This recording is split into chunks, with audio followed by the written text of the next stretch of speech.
Hari ni Mama excited sangat. Sebabnya, hai, saya Syira ataupun Syaifah Syaira ataupun Syira Ijoy ataupun Kak Rara, macam-macam nama lah saya ada. Tapi yang penting inilah keluarga saya. Ini suami saya, Ijoy, penasihat kewangan. Airil Mandi. Yang ni satu-satunya anak lelaki kita, Airil. Yang ni Aira. Memang dia suka main gitar lah. Tapi kadang-kadang dia suka apa ni? Oda nak ke mana tu? Tengah buat apa?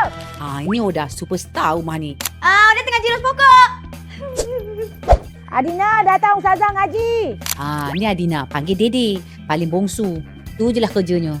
Sebenarnya Mama ada surprise. Mama ada nak bagi tahu korang ada ahli baru dalam keluarga.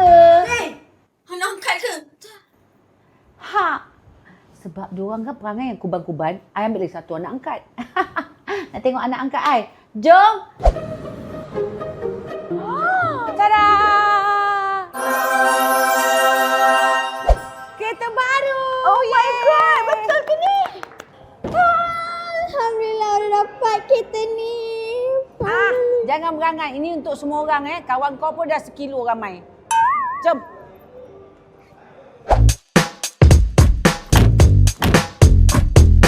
Ya Allah, bestnya kereta baru, lapang weh. Korang ada charger. Dah, orang ada charger, orang ada. Sana. La ilaha illallah. Kereta besar pun gaduh ke? Nak aku beli kereta bomba? Dede mana? Ya saya. Dah, orang charger tepi. Sana. Keluarga saya ni celik je mata macam-macam drama ada. Anak-anak dalam kereta. Okey. So, terima kasih ya.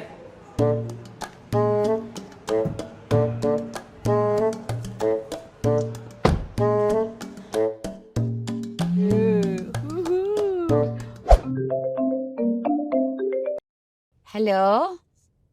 Hello, Akak. Ya? Anak Akak ni Akak tak nak bawa balik ke? Anak aku? Tu, kereta tu kereta test ride. Akak tak bawa balik kan? Sebab kereta Akak minggu depan baru sampai. Ya. Abang, kereta ni ada 7 seat yang sebenar. And then ada tempat rahsia. Boleh pergi kampung. Boleh pergi rumah mak. Dede! Mama, kereta ni best. Tak payah ambil alih kerja abang tu. Sudah, kau mari sini. Bukan ke mak kau dah beli. Jom. Oh, iyalah. Nak kerja sini. Terima kasih, abang. Terima kasih.